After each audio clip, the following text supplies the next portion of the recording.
before the 1980s, big pharmaceutical companies could not advertise on television because it was considered not good for people. All that went out the window in the 1980s. Deregulate, that the bottom line should be whatever increases the ability of the corporation to make money. Now, the idea that was sold to us was that this was going to be good for everybody because all this money would be made by the stockholders and they would create so many jobs that the money would trickle down and lift all boats. Some of us are old enough. I don't think you're old enough, but you know the history that we're nodding like, yeah, we heard all that. After 40 years, the jury's in. It so did not lift all boats. It has left millions of people without even a life vest. It has destroyed America's middle class. It has caused a huge, massive transfer of wealth into the hands of 1% of our people who now own more wealth than the bottom 90%. And no, the money is not spent on job creation, or a lot of it's spent on job creation overseas, and so forth and so forth. There's been an assault on labor that came through all this, because anything that increases the welfare of the worker decreases the economic gain of the stockholder. Although in long term, that's not even true, because happy employers are good for business, but employees are good for business, but that's long term, and that system doesn't think long term. Now, and this economic bottom line corrupted American capitalism. Now, I consider myself a capitalist. I have no problem saying I'm a capitalist. But this is a virulent strain of capitalism because all institutions, public as well as personal, should be dictated by conscience. Capitalism should have a conscience. How a company treats a person. A company should have a conscience. Public policy should have a conscience. The average American is a good person. I think the average American, in my experience, does care. We say to each other all the time, do you think I did the right thing? Do you think that was the right thing to do? That's what we do as people. The problem is not with the average American and where we live within ourselves.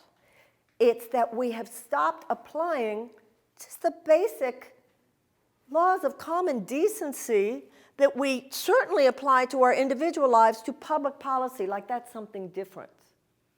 But all that public policy is our collective behavior.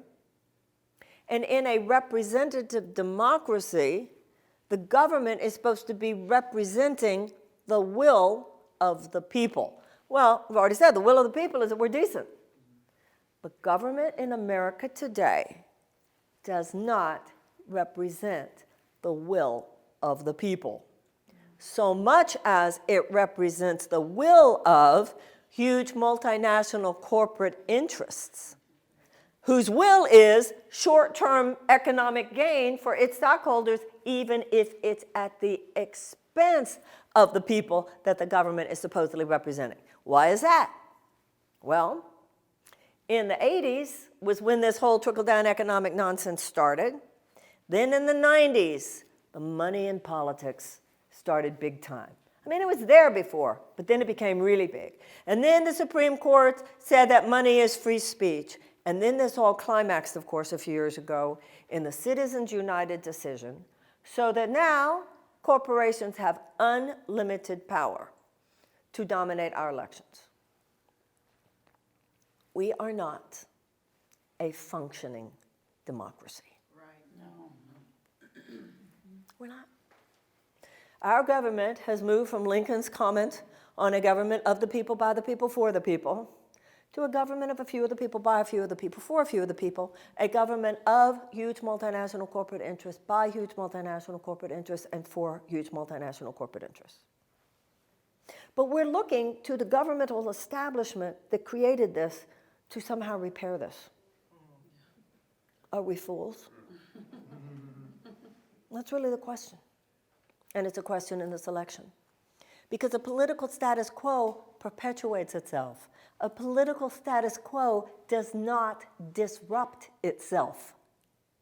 Now, when the abolitionists led to the abolition of slavery, and the women's suffragettes led to the 19th Amendment and the overthrow of institutionalized suppression of women, and the civil rights movement led to the end of segregation, none of those things happened because the government woke up one day and said, let's get rid of slavery. They didn't happen because the government woke up one day and said, oh, let's give women the right to vote, why not? The government didn't wake up one day and say, let's desegregate. With the abolitionist movement, the people rose up and the people stepped in. With the women's suffrage movement, the people rose up and the people stepped in. With the civil rights movement, the people rose up and the people stepped in. I'm running for president because it's time, once again, it's time for the people to step up, the people to rise up, and the people to step up.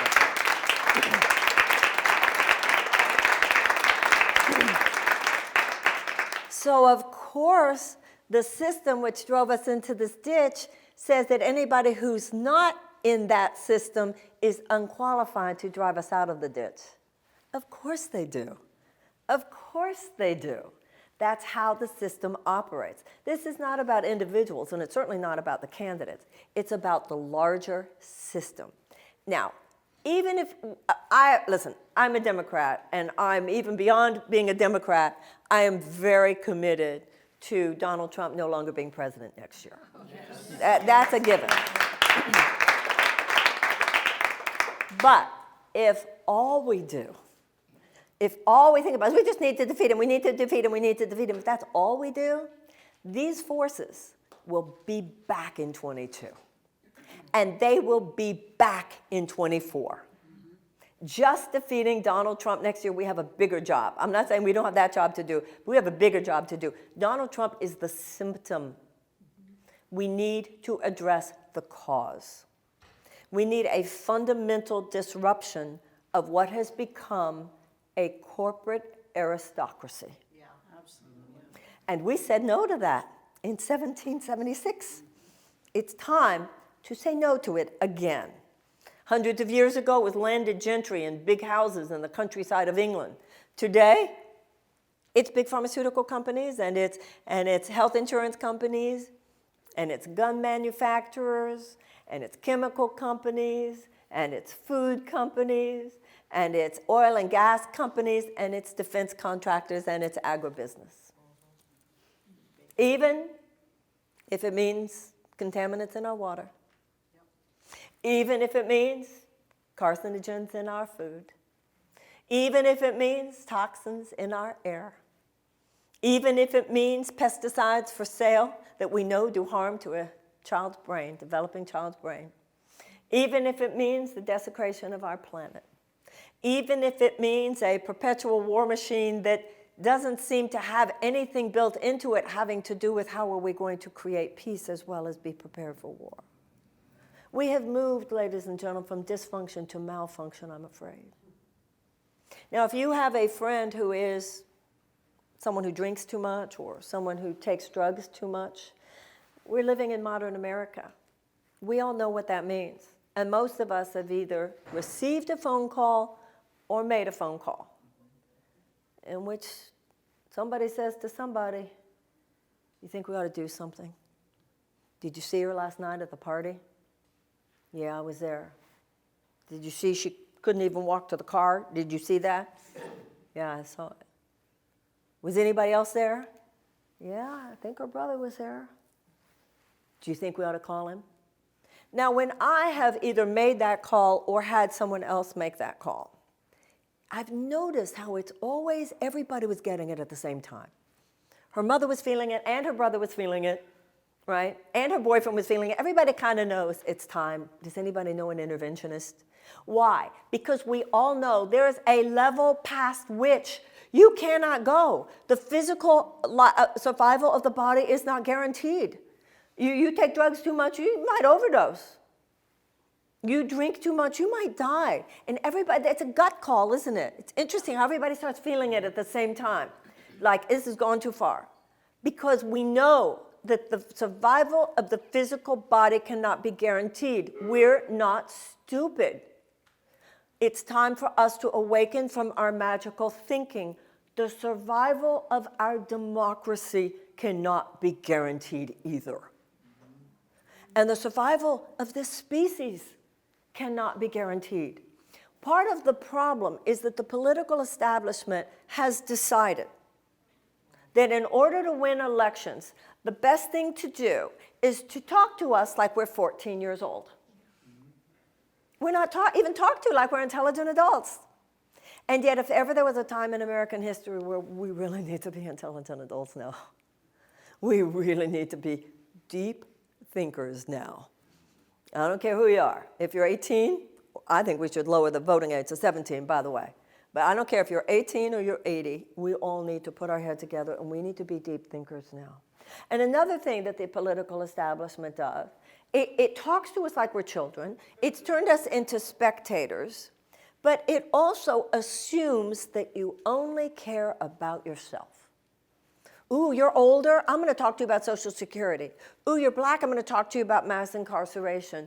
Ooh, you're a woman, I'm going to talk to you about pay equity. Ooh, you're gay, I'm going to talk to you about transgender rights. All of which are important, don't get me wrong. But right now, I want to talk to you as an American. Because you're Jewish and you're American, you're black and you're American, you're gay and you're American, you're a woman and you're American. We all have to talk right now as Americans. And we are not children, and we are a noble people. So I don't want to just talk to you about what you might want, because none of us will gain if we don't correct this basic rupture that has occurred in America between our decency and the way our government behaves. This is a threat to our democracy. And that is the task that stands before us. Now, I've had a 35-year career working with people who are living in times of crisis. And what I've learned is that there are certain principles. And if you apply those principles, things change. And something I've already mentioned is that people are smart. So it's my experience when people hear the bad news, the test results came back, they're not good, my child's addicted, it's heroin, my spouse is gone, it's over, my business has tanked. What I have seen over and over again is that that's when people get their smartest. You know, because you hear really bad news and all these unimportant things that we allow to preoccupy us just fall away in the first 5 minutes. And you look at the doctor real seriously, tell me everything. That's the place where we go. And that's who we are. We are smart people. We are not people who can't handle the truth. But we are talked to as though we can't handle the truth, because it is better for those who are trying to get our vote if they don't necessarily tell us the truth. Because number one, they're afraid you might find them negative. And number two, you might figure out that they're the ones who created the problem.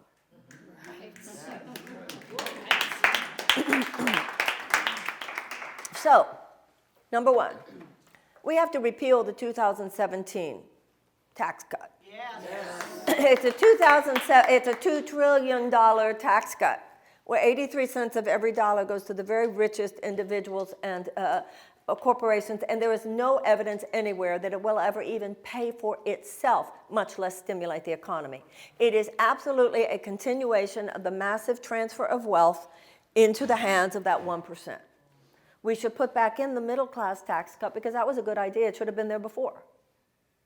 We should stop the corporate subsidies. Yes. $26 billion last year alone for oil and gas. Like they needed the money, yeah. Right? Then another one, which is a big giveaway to corporate America, is the way the United States has outlawed its own government from being able to negotiate for lower drug prices with big pharmaceutical companies, even though there are people in America dying because they don't have insulin. Another unbelievably obscene giveaway is our military establishment. Now, this is not a critique of the military. My father fought in World War II. I have a lot of respect. We all know we need a strong military. Nobody's arguing with that. But anybody who thinks that our military budget is just a reflection of what the military says they need is someone who is not looking at what's happening here. So I believe that the military should get every dollar that they say they need for legitimate security purposes. But you know, there are hundreds of billions of dollars on top of what they say they need, which is just short-term profits for military and defense contractors. Absolutely. And then I agree that we should say 3% to billionaires who made their money righteously. I think we're all happy for them and we're envious of them. And I also think that they should pay 3% tax on their assets. And I don't think we have to feel bad about that because they will not feel it. And I think we should say to people who have over $50 million that we're happy for you too, if you made it righteously, but we would like 2% on those assets. Now, what's going to happen when we do those things? We're going to have some cash on hand. And I'll tell you what we're going to do with that cash if you make me president. First of all, to me, the greatest moral breach, I'm not talking about private morality. Private morality, I don't think the government should have any say in what people do. I'm talking about public morality. I'm talking about the ethics of our public policy. And no place to me is more of a breach between our decency and the way we operate than in the fact that millions of American children live with chronic trauma. We are not even looking at this. This is a huge sea of unnecessary suffering and trauma. We have 13 million hungry children in the United States of America. We have 100,000 homeless children in the United States of America. We have millions of children who go to schools in classrooms where they do not have the adequate school supplies to teach a child to read. Now, what does that mean? Well, if a child cannot learn to read by the age of 8, then the chances of high school graduation are drastically decreased, and the chances of incarceration are drastically increased. This is why they call it a cradle-to-prison pipeline. We have millions of American children who experience, because not only of they're living in what's now called the domestic war zone, so much violence in their communities and their families, but now with every school shooting, what American child does not deal with this every day, wondering, is this going to be the day when I might get shot at school? It is so outrageous. And the teachers, so every teacher lives with that. Every parent who drops their child off at school. And why? So that gun manufacturers can have their profits. The American child, we have children who are traumatized before preschool. The PTSD of millions of these children, psychologists tell us, is no less severe than the PTSD of a returning veteran from Afghanistan or Iraq. You know how many mental health counselors we have for in our schools? One for every 1,500 children. So I want a massive, so please hear me, because if you make me president, I don't want you to act all surprised later. I'm telling you now. Massive realignment of investment in the direction of America's children.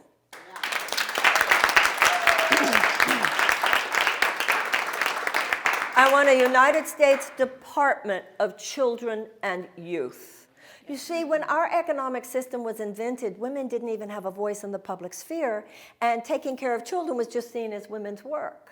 Well, we're here now, and we need a mother in the White House, and you can take that however you want. We need community wraparound services. We need trauma-informed education. We need nutritional and mental counseling, not only for the children, but also for their families. We need restorative justice. We need conflict resolution. We need mindfulness in the schools. And we need to end once and for all the practice by which we base our educational funding primarily on property taxes. It is to withhold a high-quality public school education from any child, much less because that child didn't win the birth lottery when it comes to the money of that child's parents, is a passive form of oppression.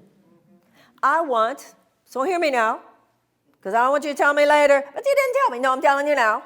I want every school in America, and I think all of us in our hearts want this, every school in America should be a palace of learning and culture and the arts. Every school in America. Now, some people would say we can't afford it. Now, can we talk about this for a minute? How many millions, billions, possibly trillions of dollars do we not realize in economic potential simply by not mining the gold of the genius that is potential within the brain of every child. There is nothing in the wind, there's nothing in the sun, there's nothing underneath the ground that can begin to fuel the 21st century that we want, like the brains of our children. And we know things now that they didn't even know 50 years ago about the neuroplasticity and all the stuff that goes on in a child's brain. They didn't, I mean, that's where that's where our gold is. You want an amazing economy 10 years from now? I'll tell you what you do. Take better care of your 10-year-olds today. And so I want a Department of Children and Youth so that we can actually coordinate in regard to all the extraordinary challenges and vulnerabilities of the American child. Second thing we need to face, because this is all about looking in the mirror, it's all about facing that dark underbelly. That's number one, that we're letting this happen to our children. Because you see, all that our political establishment is doing around these children is normalizing their despair. Yes. That's all. Their despair has been normalized. And you know what? Listen, I've been down to Homestead in Florida. I understand about the children at the border. This is not in any way to minimize that. If I'm president, I will hold accountable every single person that had to do with those draconian policies. However, I have to tell you though, why haven't we been talking about these millions of children who are already there? And can we talk about it? Because there are no votes in those kids. You see, they're not old enough to vote. They're not a constituency. They're not old enough to work, so there's no financial leverage. So how are they going to compete with the corporate clout? See, this is what I mean. The people have to step in now. Yeah. Mm-hmm. Second has to do with what we have to look at in terms of climate change. Just another place where we have a hard time, just like in the first one. Why do we have a hard time? Well, we have a hard time because of oil and gas and all the other polluters and chemicals, et cetera. Jimmy Carter, some of us remember, he said we need to go green in 1976. He put solar panels on top of the White House. First thing Ronald Reagan did was to take the solar panels off, because we know whose guy he was. Yeah. Right? We have 12 years. We have to be radical in the next 12 years. We have to have a World War II level mass mobilization to reverse climate change, and nothing less than that. We need to sequester the carbon, we need to reforest, we need to deal with animal factory farming. Otherwise, the nitrous oxide and the methane would get us even if we did everything else. We need to continue to invest in green energy, but we need to go full on. And there is so much that we can do. Somebody was telling me just earlier today about 14,000. There are 14,000 miles of high-speed trains in China. There is so much we can do to re-green our economy. There's so much we can do to build, but we need to go beyond the thought of a Green New Deal. We need to think in terms of a Green New Century, and the United States of America should be leading the way. See, really interesting. Americans are hardwired for big things. We're not hardwired for little things. That's why politics become so boring. Well, we're going to do a little bit here, we're going to do a little bit there, we can take 10% off there, we can reduce that by 90%, and your eyes kind of glaze over. We're Americans. We don't do small, we do big. We're like big airplanes, you know. You see them in the sky and they're awesome, and you see them on the runway and they're kind of clunky metal. You know, politics should be poetry. Politics should be this collective act of greatness. A small random acts of kindness will not be enough to turn this ship around. We need huge strategized acts of doing the right thing. That's what, Americans are not tired because we're doing too much. On a certain level, we're tired because we're not doing enough. We do big things. Like we're going to make every school is going to be a palace of learning and culture and the arts. Well, you're going to make that happen in the next 4 or 8 years? Well, maybe not, but we're going to get started. We're going to make the whole century green. What is this? When have we become so trained to think little? Because we've been trained to think only of ourselves. And we've been trained to say, pretty please. We need to remember who we are. It drives me nuts when I see the only rambunctiousness I see is on the side of Trump supporters. What happened to us? Why aren't we saying hell no? We should all be saying hell no. We should just be saying hell no to who they're saying hell yes to. Yes. Yes. Now, the next thing we need to do is what I was talking about before with our national security budget. Some of you Too young to know this? Some of you are old enough to remember. We used to actually go to ban the bomb protests and things. They've so exhausted us, we don't even try anymore. We've been worn down. And young people, you don't even remember a time when the United States wasn't at war. That's what they do. See what they've done to us? It's kind of like when you, I've never been there, but I've certainly read about it. When people freeze to death, like on mountains, then they have to say, don't go to sleep, because if you go to sleep, that's when it happens. So we don't go to sleep. And I feel we ought to say to each other, don't go to sleep, don't go to sleep, don't go to sleep. We have a $760 billion military budget every year. We have a $40 billion State Department budget. And I want you, while I'm saying these things, to remember, this is your money. This is your money. This is the money that gets taken out of your taxes. This is your money. So I want you to know what you spend your money on. $760 billion for military every year. And like I said, that's hundreds of billions of dollars over what the military says they need. Okay? $40 billion on the State Department. State Department is long-term development and diplomacy and mediation. Now, within that $40 billion, you spend $17 billion on something called the USAID, which is long-term development and humanitarian assistance. And then, in addition to that, also within the $40 billion, less than $1 billion on what's called peace-building agencies. Now, liken it to healing your body. We now have a whole person, holistic, integrative attitude towards the body. You don't just take medicine, you have to cultivate health. Your diet matters, your exercise matters. You can't just not take care of your body, and then if you get sick, hope the doctor can fix it by suppressing or eradicating the symptoms. We don't look at it that way. You have to, because sickness is the absence of health. Health is not the absence of sickness. We have to look at war and peace the same way. War is just the absence of peace. Peace is not the absence of war. What are we doing? Just hoping that will keep every possible adversary from getting a nuclear bomb. And I'm not saying we don't need to try to do that. Please don't get me wrong, whether it's Iran or North Korea or anyone else. But is that what we see for our grandkids? That we'll just be constantly trying to keep the next one from happening? I mean, it makes no sense. You're not going to just back your way into peace. We're not even admitting to ourselves how nihilistic we've become. We're not even admitting to ourselves how much we're just kind of waiting for everything to crash. And then those of us who are old enough, although it's interesting about age, I find this in myself, because if you're a certain age, you do the math, and you probably go, well, it probably won't happen while I'm still here.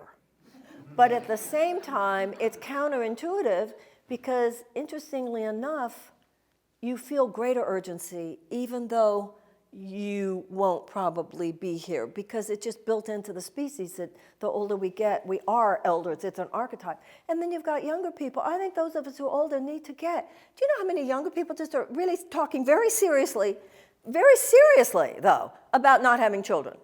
Now, it used to be just like really sort of radical vegans I knew, but not anymore. And I have a 29-year-old daughter. Now they take a look at the environment.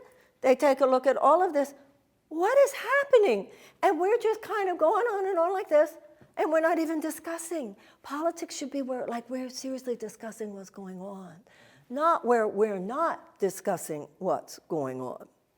I want a Department of Peace. We should build up the peace-building agencies, because peace-building agencies are to war what diet and exercise is to health. We should have a peace academy as well as a military academy.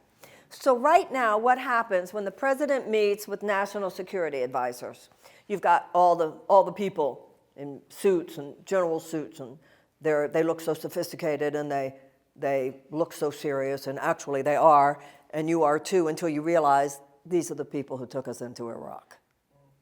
And these are the people who took us into Iran. So let's wake up from this, oh, they're experienced politicians, so they know. Let's get over that, okay? Meanwhile, they're sitting there, and then on the side of the room, sitting there, like the second-class citizens, are the peace-building agencies.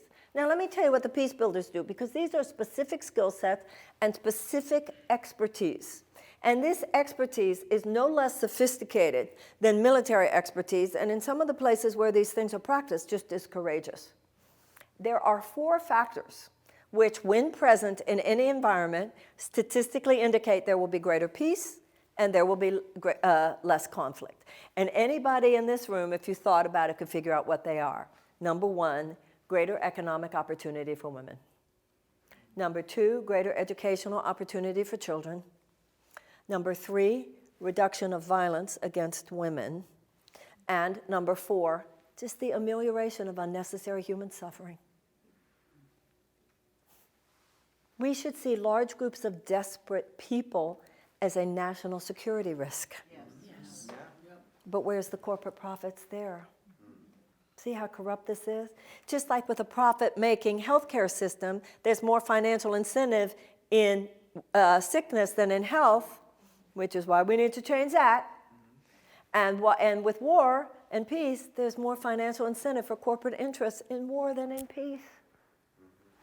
So all public policy, to me, whether it's domestic policy or international policy, should be built around one core principle, and that is what would help people thrive.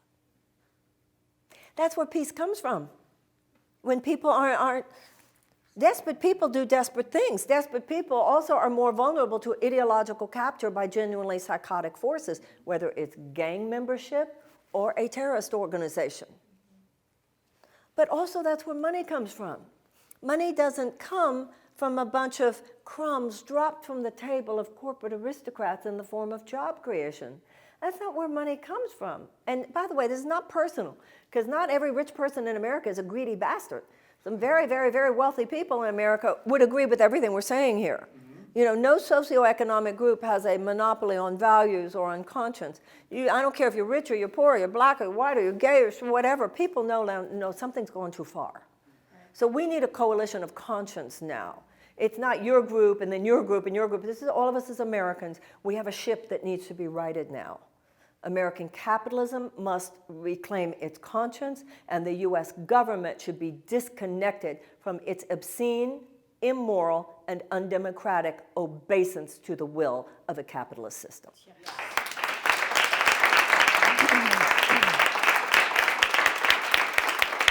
So what we need to do is to know that money comes from the creativity and the productivity of the American people. That's where money comes from. Money comes, if any person in this room, so there are a few young people in this room. Those of us who are not young, let's think this through. If every person in this room who is young is really, if the space is created to the best of our ability, that the young people in this room have a chance to live their dreams, that's where money will come from. People living their dreams. That's why I want universal health care. That's why I want free college at state colleges and universities, and that's why I want the removal of the college loans. It's not charity. It's better for America because it unleashes the spirit of the American people. It uncaps the dreams of the American people. Right now you have tens of millions of people. You have 93 million people living in near poverty in the United States. So that means right there 93 million people living with chronic economic anxiety. If you're living near poverty, that means in the back of your mind every single day you don't know what would happen if you got sick. You don't know what would happen if one of your children got sick. You don't know how you're going to send your kids to college, and you don't know how you're going to ever get out of these college loans. That means millions of people who are at jobs that they don't really love, but they're just at that job because they need the benefits. Many young people starting careers that aren't really what they want, but they can't imagine doing what they really love and being able to pay off these college loans. So much tension, so much stress, so much anxiety. And then these politicians come around. We need to do something about the mental health care crisis. I shout at the television, I have an idea, guys. Stop driving everybody crazy. People live like this. These things are not by accident. These are all the creations of bad public policy. The underpinnings of bad public policy. Public policy by which there has been this huge transfer of wealth. We need a season of repair. And it's, to be honest, the whole thing is probably a 20-year process. We are so off course. But we can get started. We can get started. We can make a difference. We can know that we're doing it. We're showing up as a generation. We're going to right this ship. It has to be done carefully. We're going to have to move from a dirty economy to a clean economy. We're going to have to move from a war economy to a peace economy if we really want to get this country back on track. But this must be done tenderly, and it must be done with great respect, because there are thousands and thousands of people whose jobs are connected to dirty energy and whose jobs are created to defense, some of which is reasonable defense, but some of which is not. And it's not the economic argument, oh, they employ so many people. More money is made through investment in infrastructure and in education than is made through defense. So in this season of repair, our task is to end an aberrational chapter of American history and to begin a new one. Now, I just want to say one more thing that I see as a pillar of this repair, and then I'll take questions and we'll talk about whatever you want to talk about. It is my career for 35 years has been, I work very up close and personal with people who are seeking to transform their lives, particularly during a time of crisis. That's what I do. And I have seen not only the effects of bad public policy, because, someone who does my kind of work, I'm sure there are other people here, therapists, clergy, whatever, we understand, things happen. People get sick, people die, people grieve, things happen. But what I've seen in the last 15 years is people going through hardship that they should not be going through in the richest country in the world. People who are doing everything right. People who got educated, but they can't get out from under these college loans. They work hard, but they still have to work more than one job a day. They come home and there's not enough energy to talk to their lover, to talk to their partner, to talk to their spouse, to read a book to their child. Everybody's just in this chronic state, and then we wonder why everybody's so sick, by the way. Stress is the biggest contributor to sickness. If we really want to talk about health care, I don't want to be a president who just provides health care. I want to be a president who provides health.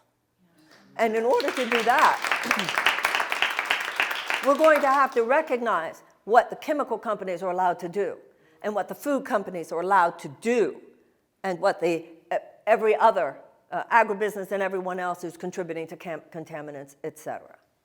So when we do this and we allow people to simply breathe and be happier, what's going to happen is that the natural forces of healing will happen. It will be one person at a time, one community at a time. But there's one issue. And what I have seen working up close and personal is that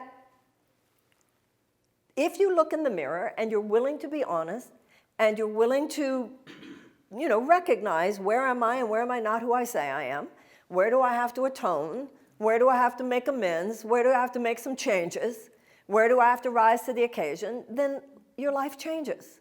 All that a country is a collection of people. That's why I feel that I'd be a good president. I want to help America look in the mirror with tenderness, with compassion, because that's part of it. If you look in the mirror and you see things you don't like and you don't have compassion for yourself, then everything breaks down because you constrict. So we have to have compassion for ourselves. America hasn't done everything wrong. Some people in America today only want to talk about what we've done right, and they're in complete denial about what we've done wrong.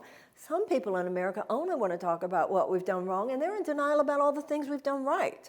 We have to recognize we're people.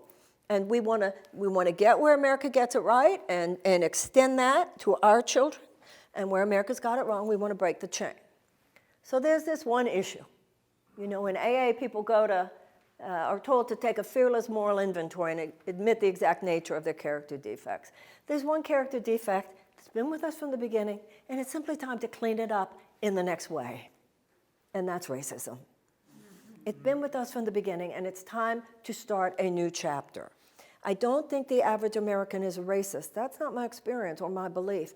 But I do feel like the average American is undereducated and underinformed about the history of race. So when you actually look at it, the decent American goes, yeah. So the first slave ships were brought over in 1619. 1619. And slavery was not abolished in this country until 1865. That's 250 years, just shy of 250 years.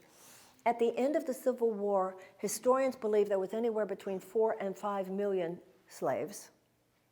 And Tecumseh Sherman promised 40 acres and a mule, we've all heard that, to every former slave family of 4. the promise was rescinded.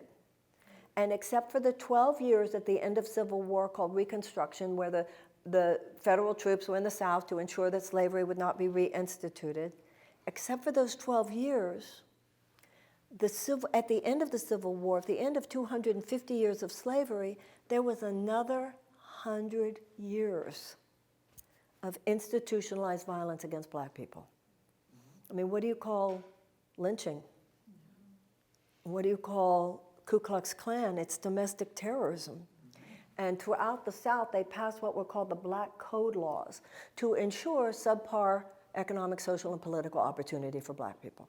Now, I was a child, but I'm probably not the only person in the room, remember, even though we were little. 100 years after the end of the Civil War, 1964, Martin Luther King, Civil Rights Movement, the U.S. Congress, Lyndon Johnson signed the Civil Rights Act. And the Civil Rights Act dismantled segregation. Good. The next year, the Voting Rights Act, because the Voting Rights Act ensured that black people and all Americans would have equal access to the polls. All of that was great, but it's time to do the next thing, because if I've been kicking you to the ground in 350 years of institutionalized violence against black people is kicking people to the ground, I owe you two things. One, to stop kicking, and number two, to say, here, let me help you get back up.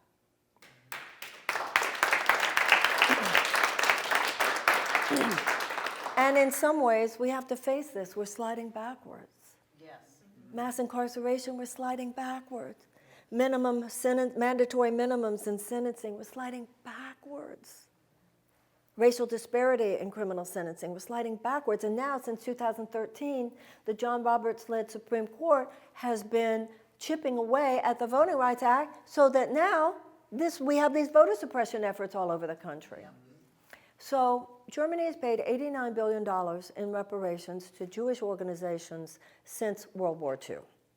Now that doesn't mean, the Holocaust didn't happen, but it's helped, it's gone far towards establishing reconciliation between Germany and the Jews of Europe. Because it happened and civilizations move on. There's a way in which we've never moved on as much as we might. Even though Germany, the Holocaust ended in 1945, this ended in 1865. One thing you can say about the generation, and it wasn't the generation that fought World War II, it was the generation after. So none of this like, well, I wasn't there. Because the generation of Germans that said, okay, we need to clean this up, we need to pay reparations, et cetera, was the children of. Okay? With the children of. And you don't walk around Germany and feel the Holocaust guilt like you did 30 years ago. Because there's been this full-on, we did it, we admit we did it, let's atone, let's make amends. Once again, it doesn't mean it didn't happen, but that's what you do in life. That's why Catholics go to confession. That's why in the Jewish religion, the day of Yom Kippur is the holiest day of the year, Day of Atonement. So my plan, $500 billion to be dispersed over 20 years. And the money would be dispersed to a council called Reparations Council, black leaders, and the stipulation on the part of the United States government would be that the money is to be used for purposes of economic and educational renewal.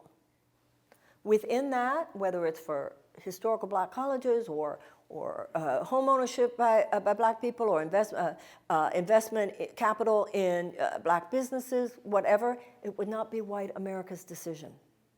That's part of the moral power of reparations. If I owe you money, I don't get to tell you how to spend it. Because we need to have more than economic restitution. We have to have a spiritual healing here.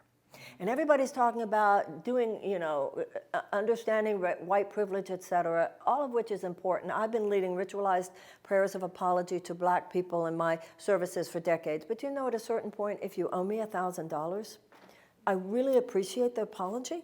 I'd also like my money back. So the apologies are important, the recognition of white privilege is important, and also it's time to pay up. We do not need another commission. We do not need to study this more. We do not need to have, no. It's time to have a plan and do this. Yeah. It's time to do this. It will be such a blessing on our children, children. And also I want to say something else. It's an economic stimulus. You were talking about, I'm talking about 500, but you've got a $2 trillion tax cut. That wasn't an economic stimulus. There was a study done recently that if black families were to make as much money as white families in America, our economy would be $1.5 trillion larger. Wow. So this is going, just like when Martin Luther King said, injustice anywhere is a threat to justice everywhere. Stimulation of opportunity anywhere is a stimulation of the economy everywhere.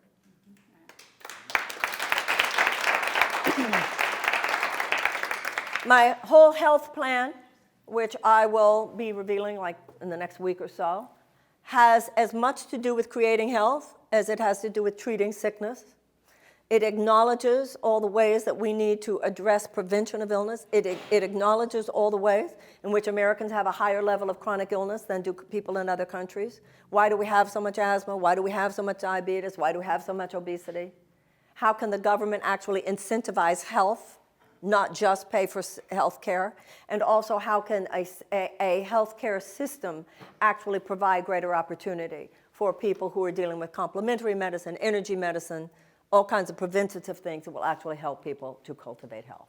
And I think we should completely forgive the college loan debt.